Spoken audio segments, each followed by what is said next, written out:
These are the 7 key mistakes conservatives made with the whole Trump saga. Please subscribe to this channel so you won't miss any future videos. The ability to learn from mistakes is essential to be successful. It's actually not that hard to admit that we were wrong about Trump. He was not who we thought he was. We got manipulated by Fox News and internet influencers. We wasted a bunch of time and money. Yes, people did storm the Capitol, and that was a massive fail. Let's check how these mistakes happened, how we got lured into all of this, and let's learn from this so we won't make the same mistakes again. It is a losing strategy to double down on mistakes and insist that conservatives did all kinds of things right, and it's always somebody else's fault, and we're just gonna think and act like we've always done. The whole Trump saga was a fiasco, and it's possible he gets the nomination again, and then he loses, and you get 4 or 8 more years of Democrats. It's possible that he wins, and you get more of the same that you've already seen. And it's also possible that Ron DeSantis will get the nomination. And then you will have a President Ron DeSantis. And there might be an artificial hype about that guy. And people make the same mistakes in regards to DeSantis. So, no matter where you live, you are usually far away, far removed from the action. So, you're in some city, in some town, hundreds or even 1,000 miles away from Washington, D.C., or from other certain events, right? So, and when you don't read really, really good books, the best books you can find, if you don't do that, all that's left to you is mainstream media and so-called alternative media or internet media. And that's how your perception gets warped. Not just in terms of an individual event or an individual person, but also the way you're thinking in general. So it's always a problem if you have knee-jerk reactions, if you make these really quick decisions on what you think is good, who you think is bad, what is evil, and that sort of thing. So what are your criteria for truth? Do you consider something to be true if this is something you would like to hear? Do you think something is a lie if you don't want to hear that thing?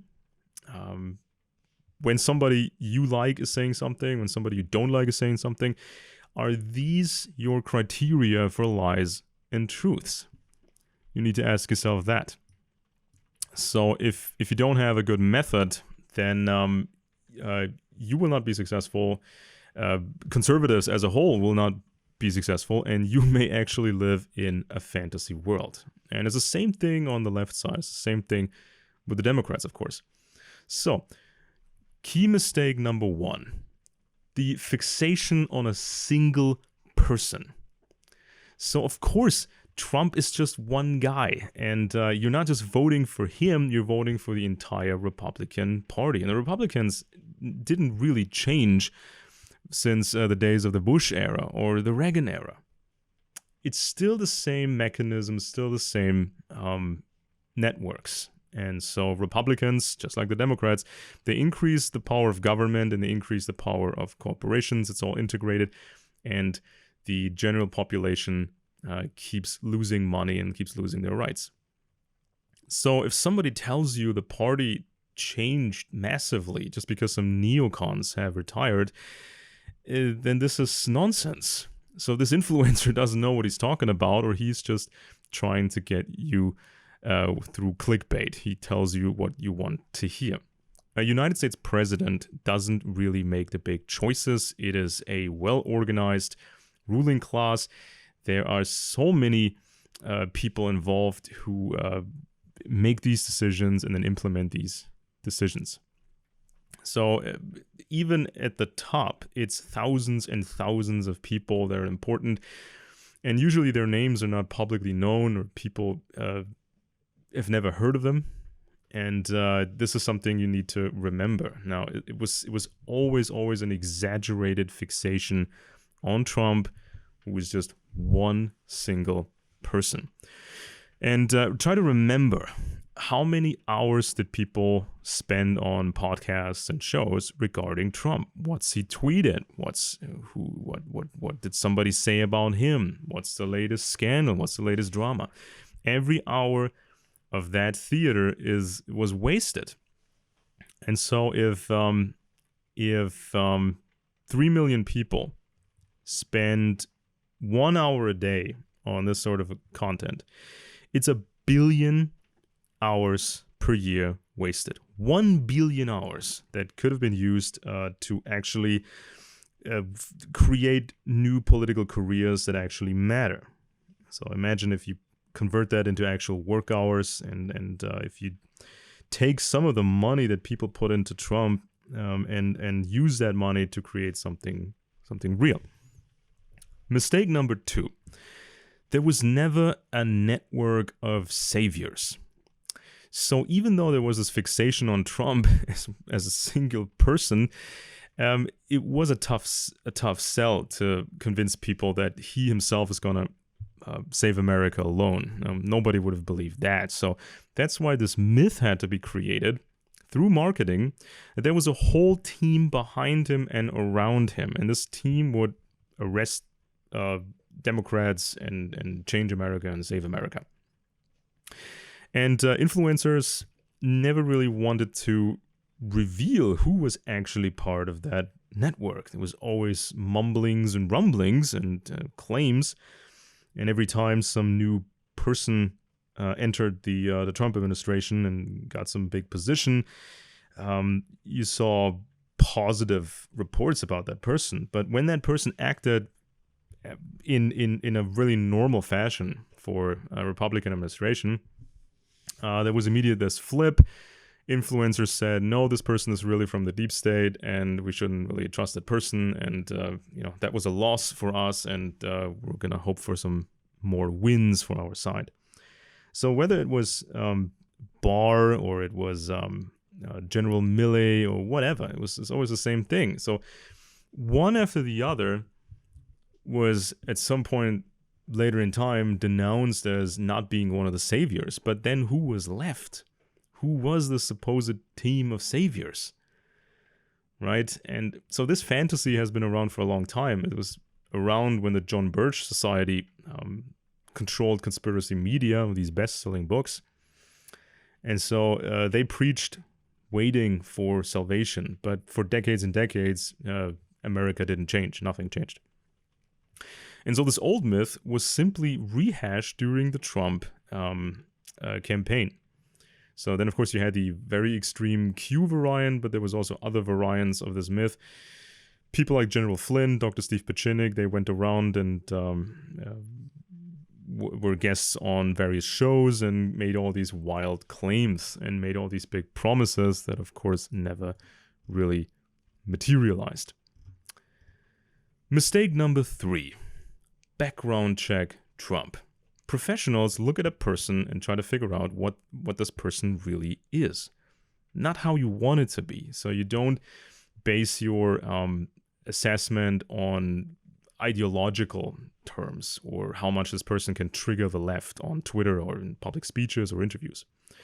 So when Trump became the nominee, and even before that, I looked at his life, private life, business life, his father, international business partners, and his psyche. And obviously, he has a lot of narcissistic markers, and anybody who couldn't see that should really read up on the topic, especially influencers who bill themselves as experts. Was it just about money? Was it just about clickbait and hype? If somebody has a psyche like this, it's going to be very, very much destructive behavior, self-destructive behavior in general. So Trump can't work with other people under stress. And how is this going to save America, right? I mean, how many lawyers of his end up in prison or end up turning on him and that sort of thing, and nobody wants to be his lawyer anymore? Then, mistake number 4, the myth of alternative media. So there's a bunch of alternative media people which established themselves during the Bush era, after 9/11, or they grew after 9/11. But most of them, they actually became supporters of the Republicans and the Russians. So this is basically Eastern mainstream views and half of the Western mainstream. So this is not alternative. This is just following a major party and following one of the superpowers, right? The Russians. So this was endless amounts of clickbait. So people need to find better media. They need to read good books by themselves and become more able to judge these things. So look at how marketing changed perception within a few years. I mean, some people thought, well, the Republicans are the tool of evil, and in a couple of years, they believe the Republicans are going to save us. Same with the Russians, right?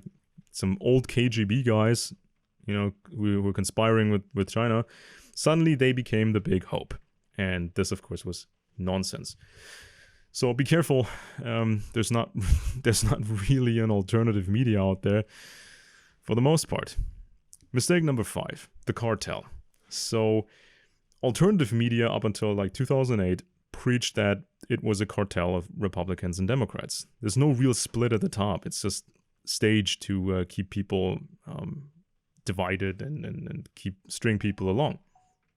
So it's like this artificial 50-50 equilibrium.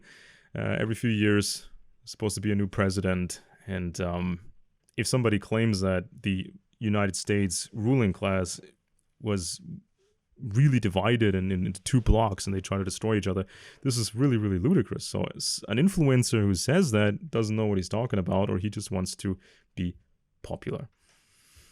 So once Trump got into office, he immediately backed off of Hillary Clinton. You know, it was always about put her in jail, and then, of course, this was completely off the table.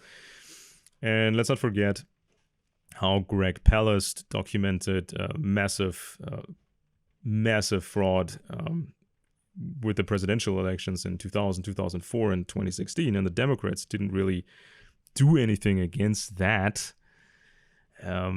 So this is how the system truly works.